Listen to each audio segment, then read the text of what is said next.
Iran, America யுத்தம். தலைவர் ட்ரம்ப பொறுத்தவரை கெத்தா ஆப்பரேஷன் எபிக் ஃபியூரி அப்படின்னு ஆரம்பிச்சு சும்மா வண்டிய ஜம்முன்னு ஓட்டலாம்ன்னு நெனச்சு எடுத்தாரு. ஆனா வண்டி ஓடல.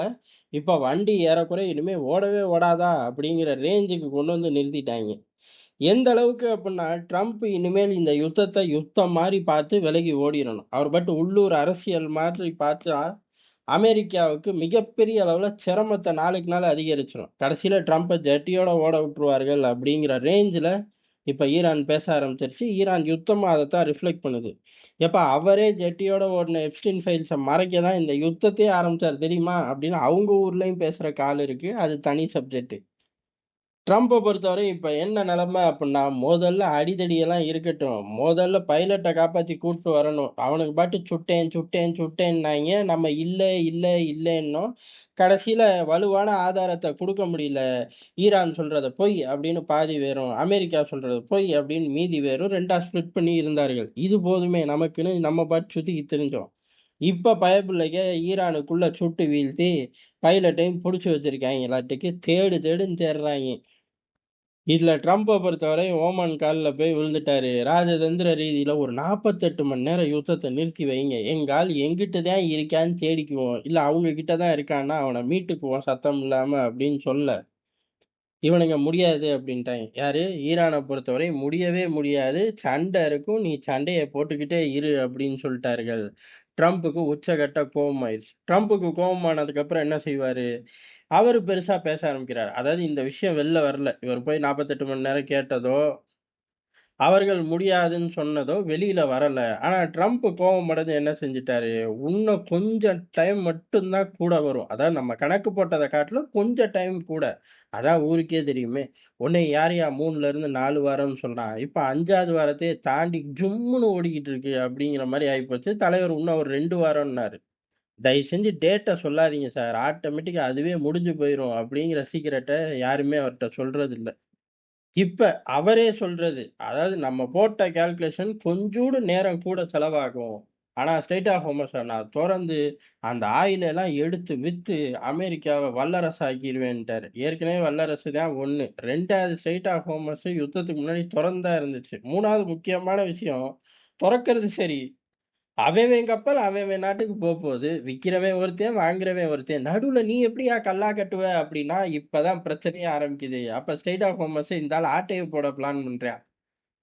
ஆனா அவரு ஸ்டேட்மெண்ட் நான் இப்ப தொறந்து விட்டுருவேன் அப்படின்னு பின்னாடியே மானே தேனே பொன்மானே மாரி அவரோட ஆட்டைய போடுற அந்த கல்லாப்பெட்டியையும் கொண்டு வந்து குறுக்க வச்சிருக்காரு. இதெல்லாம் சரிதான். இதான் நடக்காதுன்னு தான் தெரிஞ்சு போச்சே அப்படிங்கிற மாரி ஈரான் இந்த விஷயத்த கசிய விட்டுருச்சு. எது 48 மணி நேரம் தலைவர் கேட்டு வந்து வீட்டு வாசல்ல நின்னு வெறுங்கையோட திரும்பி போன வரலாற வெளியில சொல்லிருச்சு. ட்ரம்ப்புக்கு கோவம் ஜாஸ்தி ஆயிருச்சு. ட்ரம்ப் உடனே அங்க உள்ள அதாவது ஈரான்ல உள்ள எனர்ஜி டிவிஷன், கனெக்டிவிட்டி, பிரிட்ஜஸ் இதெல்லாம் நாங்க தாக்குவோம் பார்த்துக்க அப்படின்ட்டார்கள். பொதுவாவே அமெரிக்கா, ரஷ்யா, இஸ்ரேல் போன்ற நாடுகள்லாம் தாக்குவோம் பார்த்துக்க அப்படின்னா, எல்லாத்தையும் ரெடி பண்ணி வச்சுருவாய்ங்க. தாக்குற செகண்டுக்கு முன்னாடி ஒரு எச்சரிக்கை. இல்ல சார் அவன் கேட்கல அப்படின்னா தாக்கி புடுவாய்ங்க. நமக்கு பிடிக்குதோ, பிடிக்கலையோ எதார்த்தமான உண்மை இதான். அதனால ஈரானுக்குள்ள தாக்குறது உறுதி அப்படின்னு ஆயிப்போச்சு. காரணம் ஈரான் சொல் பேச்சு கேட்க போறதில்ல. ஈரான் இறங்கி தான் அடிக்கும். 48 மணி நேரம் இவருக்கு தரப்போறதும் இல்ல. மேற்கொண்டு யாரையும் தாக்காம இருக்க போறதும் இல்ல. அப்ப அமெரிக்கா பிரிட்ஜ்ல ஏதோ ஒண்ணு கை வைக்கும். இல்ல எனர்ஜி டிவிஷன கை வைக்கும். பதிலுக்கு ஈரான் இப்ப இந்த சைடு ஒரு 8 பிரிட்ஜ எழுதி குடுத்துருச்சு. எங்கிட்ட எழுதி குடுப்பாய்ங்க? ஆட்டோமேட்டிக்கா கத்தாரு, சவுதி, யுஏஇ போன்ற பகுதிகள்ல உள்ள முக்கியமான கனெக்டிவிட்டி ல இருக்கக்கூடிய லைன்ஸ எழுதி ரிலீஸ் பண்ணிட்டார்கள். இதெல்லாம் நாங்க தாக்குவோம் அப்படின்னு. இதுல பெரிய பியூட்டி என்ன அப்படின்னா, வ வளைகுடா நாடுகள்ல இருக்கக்கூடிய 8 முக்கியமான கனெக்டிவிட்டி பாதைகள இவர்கள் தாக்குவோம்னு எழுதி குடுத்திருக்கார்கள். ஈரானோட அரசு தலைமை. இப்ப ஐஆர்ஜிசி தளபதிகள் அவர்கள் ஒரு 31 டிவிஷன் இருக்கு. அவங்கவங்க தனித்தனியா ஒவ்வொரு லிஸ்ட் கையில வச்சிருப்பார்கள்.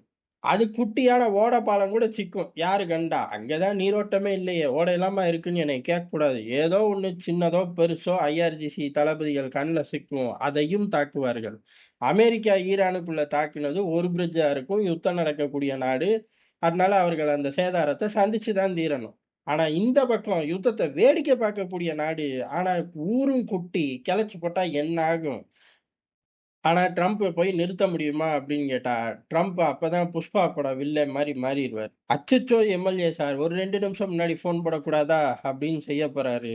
பதிலுக்கு ஈரான் புஷ்பா படம் கிளைமேக்ஸா காட்டப்போகுது. 2 நாள் லீவ போட்டு, அப்ப நீங்க புஷ்பா படம் தான் பார்த்தீங்களான்னு கேட்கக்கூடாது.